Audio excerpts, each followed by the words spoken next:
Welcome to another In Wheel Time podcast, a 30-minute mini version of the In Wheel Time car show that airs live every Saturday morning, 8 to 11 a.m. Central. Here today and online at gcautoshield.com.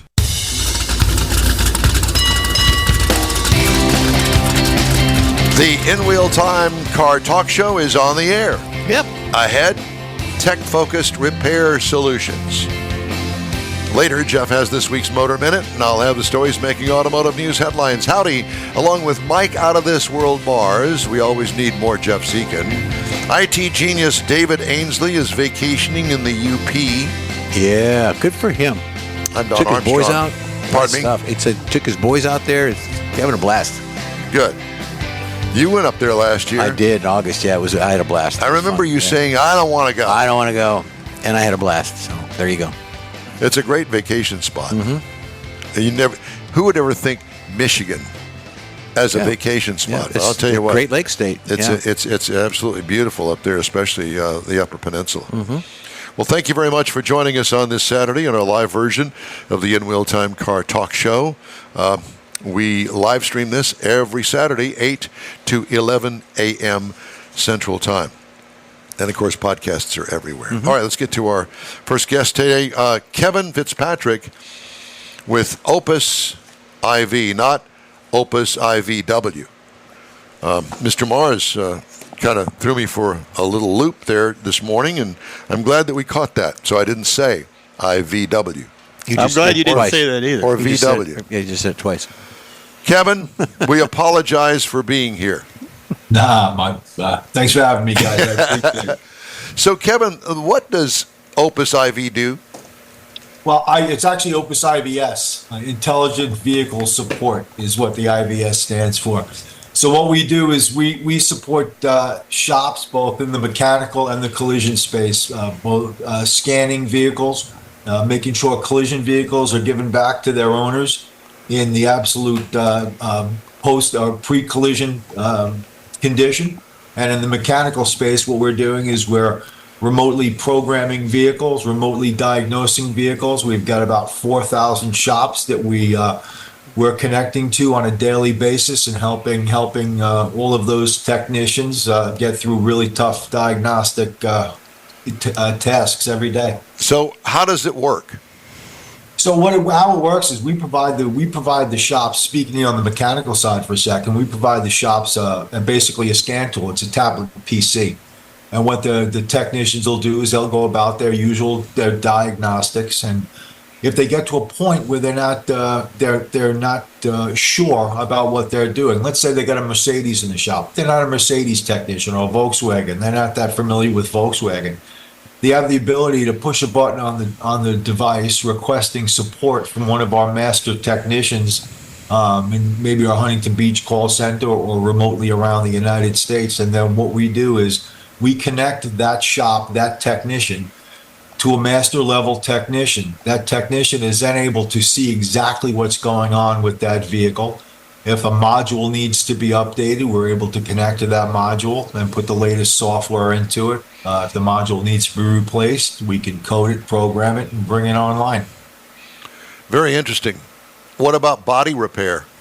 Same thing in body repair. In body repair, it's really important when a car gets into a collision, right? I mean, all of these systems, right? With what we call ADAS. When all of these systems, they have to be brought back into service. Now, when a car gets into a crash, the shops have no idea which systems are down, which systems are up. So what we do is we connect with a factory level scan tool, and we go into every single module, every single system in the vehicle, and we're basically asking that system, hey, do you have any trouble codes? Are you ready for service? And so basically that's what we do. We go into every single system in the vehicle, making sure if it needs to be calibrated, we calibrate it, and we make sure that car goes back to that customer in a pre-collision state. I think that most people really don't understand the fact that there are sensors in certain body modules that, tells the car, hey, I've been in a wreck, or, I popped the airbags in it, that sort of thing. And, especially if you have some sort of a front-end collision, there's a lot more to it than just unscrewing some bolts and taking the fender off and putting a new one back on there and painting it. Well, that's how it used to be, right? Lots of welding, lots of paint, lots of straightening. It's not like that anymore at all. Now it's a lot of calibrations. These guys are true technicians. If you ever spent any time in a collision shop and saw what's going on, it's engineering, chemistry, and technology. That's what's going on. So what happens when a shop, now today, many people say, okay, well, I want the original VW fender on it. Mm-hmm. But you have an option. You could get a Chinese fender, and we can give it to you at half the price of the factory fender. Do you run into issues with that, or are those options that the repair guy has? Now, mostly, like if you bring your vehicle to a quality collision shop, they're going to make sure that, like I said, that car is given back to that customer in a pre-collision state. They're going to make sure that the car gets quality parts put back on it. There's always going to be those shops that are looking to buy less than quality parts, put them on your vehicle, and charge accordingly. But again, it's up to the consumer and your insurance company. Your insurance company wants to make sure that they're giving back to their customer a quality repair. Well, that's interesting because I took a tour of the plant that built, this is several years ago, Toyota Corollas, and yes, they were building the doors and the surrounds of the doors in one stamping function that goes on to the assembly line, but they also made extra sets to go out to all the dealers. So that's the same pattern, the same stamp, if you will, for the doors for all of the Toyota Corollas. It comes out of the same machine. Whereas if you go to an aftermarket like a Chinese knockoff, chances are that it's not going to fit exactly right. And they're going to have to do more body work, the surrounds, the doors themselves, to make the thing kind of pass, if you will. And not only that, but if you use knockoff parts and you're going to go and trade your car in or sell your car outright, it actually doesn't get as much money as the original parts because you can tell. Oh, you can absolutely tell. I can tell you as a matter of fact, a lot of, again, on the mechanical side as well, a lot of the quality parts places that you would buy parts from, Worldpac, Advanced Auto Parts, these guys have actual metallurgists on staff where they, when they purchase rotors, because they buy a lot of parts from China. This is the world we live in. But when they buy a part from China, they actually make sure that the alloys that are in that brake rotor, for instance, are exactly the same as are in the OE part. You know what I mean? And they spot check every order that they get to make sure that nobody's pulling the old switcheroo on them, to make sure that what they're buying is what they're what they're contracting for is what they're getting. So there's DOT regulations on the rotor, much like because there's DOT regulations on tires that come over from different parts of the world. Are the same thing for DOT on certain parts? Well, I don't even know if this DOT regulations. It's a little bit looser on the rotors. Like I said, if you look at a brake rotor, like if you go to price a brake rotor, you're going to see a European brake rotor. It'll be priced anywhere from $19 to $300, right? So the consumer in the shop has a choice, and you know what I mean. Do you want OE level? Or do you want to save some bucks and be shaken down the road? You have options. I'm not. To be honest with you, I'm not sure how regulated it really is. Yeah. So what is the most sought after repair from your shops? Where you need somebody to ask you for help. Yeah. It's vehicle programming. Like I said, most of everything that we're doing is because the OE software is so costly and oftentimes difficult to handle. Most of the independent repair shops will only handle one or two of the brands. So at Opus, like I said, the main thing that we're doing is coding and programming vehicles. Where, like, again, if a module is purchased from a parts outlet, we're remoting it and programming. That's the biggest thing we're doing on a daily basis. So I'm a small shop, and I don't want to spend the thousands of dollars every year to get the updates on the hardware. I mean, the software and this thing. Yep. So I can subscribe with you. I guess it's a subscription type thing. Correct. So that whenever that BMW comes in once a year that I need some help on, I don't want to turn the customer away because he's a good customer with his other vehicles. I can go as far as I can go, but then I can contact you Right. and get support. Yep. How is there a way I can tell that shop works with you? And the reason I'm asking is, okay, I'm looking for somebody new to work on my cars. So, and I'm looking for references, and I know it's a small shop. There's only 5 or 6 techs in there. But, and I wonder about how well they keep up their software and things in this modern world that I don't keep up with. And I'm just wondering if there's a way that I can tell that, they at least try to work with you. Well, you would ask them. All you would ask the customer or ask the shop is, you know what I mean. You want to ask them that they're using factory software to program the vehicle. You know what I mean. So it doesn't necessarily have to be Opus. I don't want to overpump Opus. They're either going to use factory software on their own, or if they're going to remote it, it's most likely going to be our company that's doing it. Okay. So that would be the question. Are you using factory software? And if they are, they're either getting it from the factory or you or somebody like you. Well, I think what you're saying is, you walk into a shop, you want to be, you want to look at something and say, this is who we have behind us.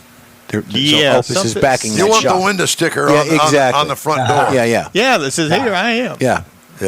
Yeah, we don't do a lot of the window sticker stuff, and I'll tell you this: like the OEs, they've gotten much better over the years. Like I said, it used to be this kind of butting head things with the aftermarket, and in many cases, the OEs are partnering with us. You know what I mean? Realizing they can't fix all of the cars that are out there, and like I said, they've come around quite a bit, and they've given us a lot more access to what we need in order to properly fix the vehicles that they're turning out. How do you price your service? Is it by contacting you and then you helping them with this certain car that they're calling you about, or is it just a general monthly fee? How do you do that? Our programming is basically by the vehicle. So on a European vehicle, we charge $199 to program a module. On an Asian and domestic vehicle, it's $159 to program a module, and that's just simply because of the time it takes. European vehicles have a lot more data that we're pushing into the vehicle and the time it takes. That's why there's a little bit of a price variance. But no, we try to keep it really easy for the shops, and we leave them plenty of room so that they can mark it up and make a few shillings for themselves. But there's also the consideration that if I'm running the shop and I've got a tech and he's got a problem, he can either reach out to you and get you to do the module update, or he can spend hours trying to go on Google and figure out and trying to find something that he can do, right. And that's costing me money. And that's exactly it. We've always we were one of the first. We built a really great tech support team, and the most important thing is having a friend in this industry. It's something we really kind of built our business on. These cars are so technical today. I mean, we were I think the first in the country to launch an aftermarket Tesla support group. Because they're so technical. I mean, they're rolling computers, they're rolling networks, and to have a technician. I mean, you used to listen to the vehicle, right, and tell if the vehicle was running lean, right? You don't do that anymore. You know what I mean?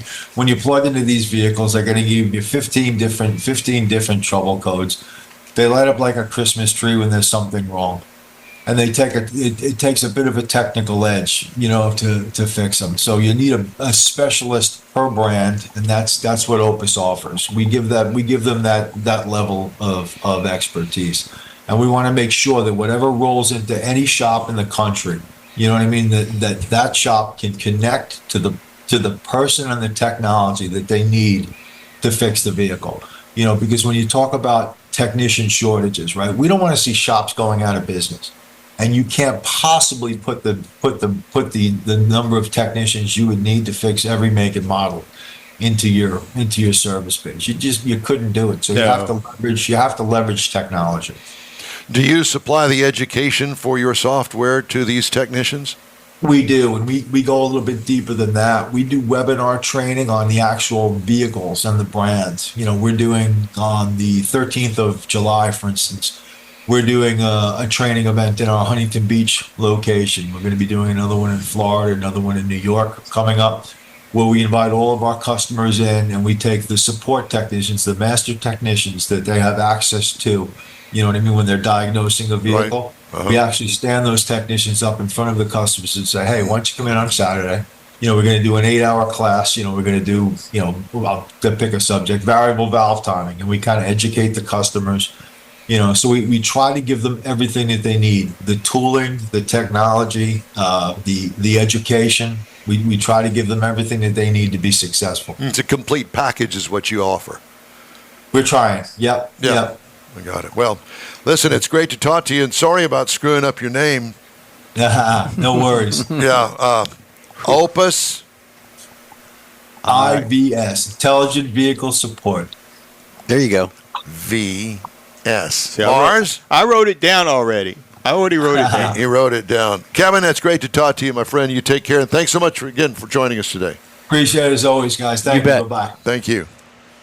These cars are getting complicated. Yeah. Get it. Needed They service.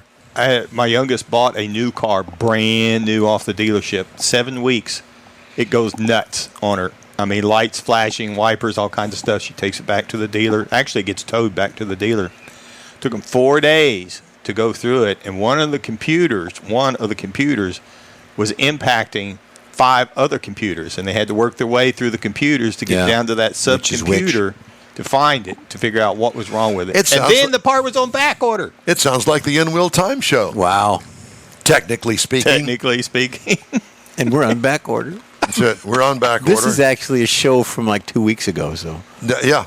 And this is actually not a car show. We specialize in brown water and food. We're from Niederville. Recipe places. Yeah, buddy. Okay. You and your friends can get this award-winning In-Wheel Time Car Talk show 24/7 through the iHeartRadio app. Just look for In-Wheel Time Car Talk. We also video stream our live 3-hour weekly show on Facebook, YouTube, and InWheelTime.com. And podcasts, yes, they're available from your favorite podcast provider. The In-Wheel Time Car Talk Show continues after this quick break. Pro-Am Auto Accessories has been serving Houston's auto enthusiasts since 1984, providing world-class products for sports cars, European sedans, and American muscle. Pro-Am is known as the place to go to find exclusive and hard-to-find parts and accessories. Pro-Am is one of the very first distributors in the USA for brands such as Recaro, Redline, Momo, Corbo, and Simpson. Located in the heart of Houston's premier retail and service corridor, the Galleria area, Pro-Am's walk-in storefront includes an 8,000-square-foot warehouse, showroom, and installation bays. Pro-Am not only sells parts and accessories, but also offers installation and service. Pro-Am is now reaching a worldwide audience through Pro-Am.com, taking its local reputation to the rest of the world. At Pro-Am Auto, you'll be dealing with a small group of professionals who truly want to help you with your automotive needs. If you don't see what you're looking for on the website, call and Pro-Am will lend you a hand. Pro-Am Auto, 6125 Richmond at Green Ridge in Houston's Galleria area. Call them at 713-781-7755. Want to feel good about something special you did for someone special? In-Wheel Time and the original Lupi Tortilla group of Tex-Mex restaurants have joined together to help a very worthy cause, God's Garage, a Christian-based 501c3 charity. We know there are lots of places and organizations out there where you can donate a car, truck, or SUV, but we're asking you, our car enthusiast family, to consider donating to God's Garage. Visit godsgarage.org and learn about its mission, the women that have been helped, how each one is screened, and about their Restore You program. A car donation is an easy way to make a difference in the lives of others. God's Garage needs good operating vehicles, but will take all types in working and non-working condition. Make your heart and soul feel good by donating your gently used vehicle and help support single mothers, widows, and wives of deployed military at godsgarage.org. You're on the In-Wheel Time Car Talk Show. Thanks for riding with us today. We'd love to hear from you. Just shoot us an email. The address, info@inwheeltime.com. Time now for Jeff's Motor Minute. Have you ever wondered what it takes to drive a school bus? Or maybe an ambulance or a fire truck? Ambulance, yeah. Well, today we're going to learn how to drive a hearse. So what you need for a hearse... don't go fast around the corners and don't accelerate. You should have a high school diploma or a GED as for a regular driver's license. After getting a regular driver's license, you can start out as a chauffeur or a taxi driver instead of jumping right into being a hearse driver, Mike. So in many states, there are requirements to obtaining a license it's called a for-hire endorsement for that license. You need to gain knowledge of funeral services to enhance your career and prospects. So from there, the skills you need more than excellent driving skills, Don. You need to be alive. You must be empathetic. You must have compassion. You must be able to relate to the relatives of the deceased. Emotional resilience is essential as well, because you need to quickly adapt to stressful situations and focus on the driving and observing motor vehicle laws. Hearse drivers should relate well with people from diverse cultures, backgrounds, dead or alive. So you need excellent communication and interpersonal skills. Why did you look at me that way? Why did you look at me? You just can't go to a funeral home and get a job. So the places that you can find a job as a driver of a hearse are hospitals. Some companies have companies that do commercial funeral transportation services. Mike had a question for me before the show about going across state lines. There's some regulations for that. I didn't get into it, but you don't need much to be a hearse not even driver. that, but like the funeral I went to last night, this morning they're having the service up in Lufkin from Port Neches, so it's a 2.5 hour drive. Right. So somebody has got to transport that body up there to there and have it there for the burial site by the time the family gets there. And I would assume it would be the funeral home, but like what you're saying, There's may companies contract that do it that. out. Yeah, contract out. I have to tell you that hearse. from my experience, you realize that there are all sorts of different kinds of body wagons, most of which you don't even know it's a body wagon. There's vans, there's SUVs, there are traditional hearse-looking vehicles, wagon-type station wagons. So, yeah, don't need much. Well, I guess so. I mean, like if you were, like, say, they're taking his mother up there to Lufkin, I don't know what kind of vehicle it's in. It could have been in a van. Mm-hmm. Could have been. A nondescript, non-labeled van. Mm-hmm. Yeah. You don't know. That's true. Yeah. Yep. And I will tell you that years ago, I did a series of instructional videos for a very large funeral company. Has many funeral homes, and I gained quite a bit of knowledge, most of which I think I've forgotten by now. But I will tell you that most, if not all, of the hearse drivers are very well schooled in all of the things involved in a funeral, not just driving the hearse. Right. You have to be involved and know what to do, when to do it, how to do it, and that sort of thing. You can go to take a college course on that because they do offer like that. a training thing. Absolutely. Yeah. So it's a very interesting industry. The kicker on this is it doesn't pay very well. It's like under $30,000 a year. Yeah. It's not very much, but you don't do very much. I mean, you crank the radio up. Is that too loud for you back there? I mean, what do you do? Hey, that subwoofer back there, boom, boom, boom, boom. There you go. If it's rattling the license plate, it's probably rattling your cargo. Yeah, the handle's on the casket. Yeah. All right. Let's look at some of the stories making news this morning. We kind of touched on this earlier. Hacking group called Black Suit is behind the cyber attack on CDK Global that's paralyzed car sales across North America, according to Alan Liska, a threat analyst at the security firm Recorded Future Inc. The story from Automotive News. The cybercrime group has demanded an extortion fee in the tens of millions of dollars from Hoffman Estates-based CDK, which plans to make the payment, according to Bloomberg.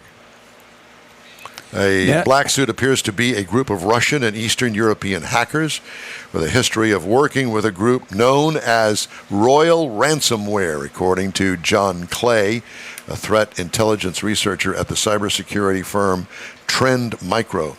It functions as a ransomware as a service gang in which members lease their technical tools to affiliates and demand a cut of any extortion payments. Really? So they basically have an agent to extort people. Yeah. Kind of like lawyers.